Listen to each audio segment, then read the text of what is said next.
Assalamualaikum warahmatullahi wabarakatuh. Saudara-saudara sekalian, bertemu kembali kita di Majelis Ilmu Channel. Ya, mudah-mudahan kita selalu diberikan lindungan oleh Allah Subhanahu wa taala. Saudara-saudara sekalian, pada pertemuan kali ini saya akan membahas tentang rahasia penggunaan redaksi mendirikan sholat. Atau dalam redaksi Al-Qur'annya, misalnya ada yang yuqimunas sholat atau akimis sholat, ya, dan banyak redaksi yang sama yang kata dasarnya dari kata koma, akoma yuqimu, ya, akimis sholat atau yuqimus sholat, mendirikan sholat. Nah, pertanyaannya adalah, mengapa Allah Subhanahu wa ta'ala membuat redaksi mendirikan sholat, bukan melaksanakan sholat? Apa bedanya mendirikan dan melaksanakan sholat? Nah, dalam berbagai kitab tafsir tentu ada penjelasan-penjelasan, ya. Nah, salah satunya saya mengambil dari kitab Tafsir Al-Maraghi di bagian awal dari surah Al-Baqarah, ya. Alif lam mim dzalikal kitabul la raiba fihi hudal lil muttaqin alladzina yu'minuna bil ghaib wa yuqimunas sholata. Nah, di situ wa yuqimunas sholata, dan mendirikan salat. Nah, kata mendirikan, kenapa Allah menggunakan redaksi mendirikan? Nah, kata Al-Maraghi paling tidak ada dua hal, ya.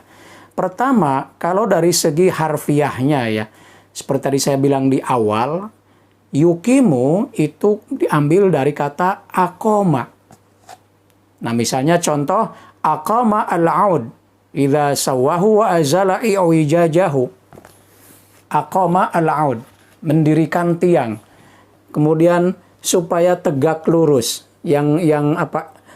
Azala i'wijajahu. Jadi yang bengkok-bengkoknya tuh nggak ada, betul-betul lurus, tegak lurus. Jadi tiang itu didirikan tegak lurus.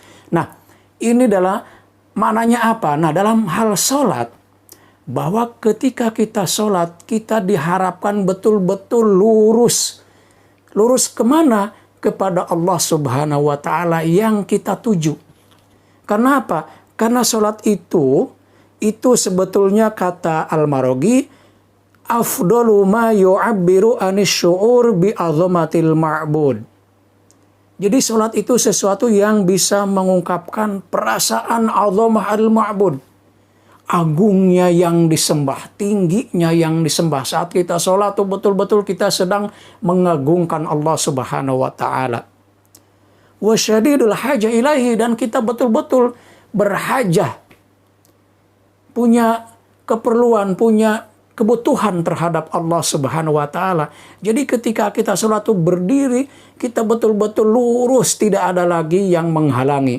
Nah, untuk bisa seperti itu, maka diperlukan kehadiran hati kita. Jadi saat kita sholat, hati pun ikut hadir. Sehingga kita kemudian mencapai kehusyuan. Ya, memang kita sebagai manusia, ketika sholat ada saja gangguan apa, ya. Tapi tentu saja kita berusaha pada saat kita sudah masuk niat, kemudian memulai sholat, diharapkan kita lurus, lalu hati dihadirkan, sehingga fokus kita betul-betul kepada Allah Subhanahu wa ta'ala. Nah, itu arti mendirikan sholat. Bukan sekedar melaksanakan. Kalau melaksanakan, ya asal melaksanakan sudah. Tapi mendirikan, ya otomatis melaksanakan juga. Tapi dengan tambahan tadi itu, betul-betul lurus.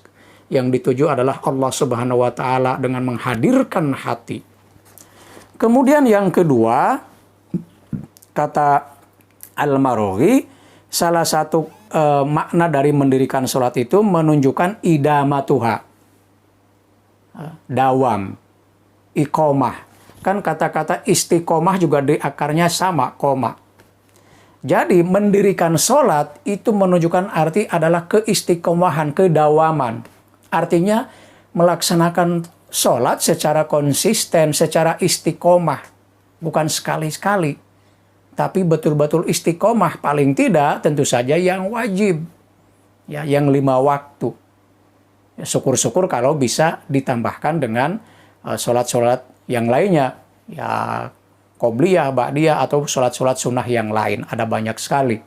Jadi kata mendirikan sholat dalam hal ini adalah bagaimana kita bisa melakukan secara dawam, secara istiqomah. Dan itulah yang harus dilakukan oleh umat Islam, karena sholat ini kan imaduddin, tiangnya agama. Ya. Sholat merupakan tiang agama dan yang nanti akan pertama kali dihisab oleh Allah Subhanahu wa Ta'ala di yaumul hisab, di hari akhir. Kalau sholatnya benar, insya Allah yang lain akan ikut benar, tapi tidak sebaliknya. Karena itu, nih sholat ini betul-betul merupakan fondasi, ya. Maka kata mendirikan di situ betul-betul bukan hanya sekedar pilihan kata tanpa arti, tapi betul-betul maknanya sangat dalam. Ya, jadi demikianlah saudara-saudara, ya, penjelasan mengenai kenapa untuk sholat disebutnya mendirikan. Perintahnya itu mendirikan, dan dirikanlah sholat, bukan laksanakan.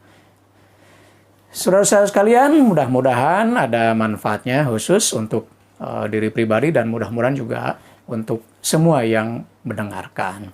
Demikian, terima kasih telah menonton. Sampai bertemu kembali di video berikutnya. Assalamualaikum warahmatullahi wabarakatuh.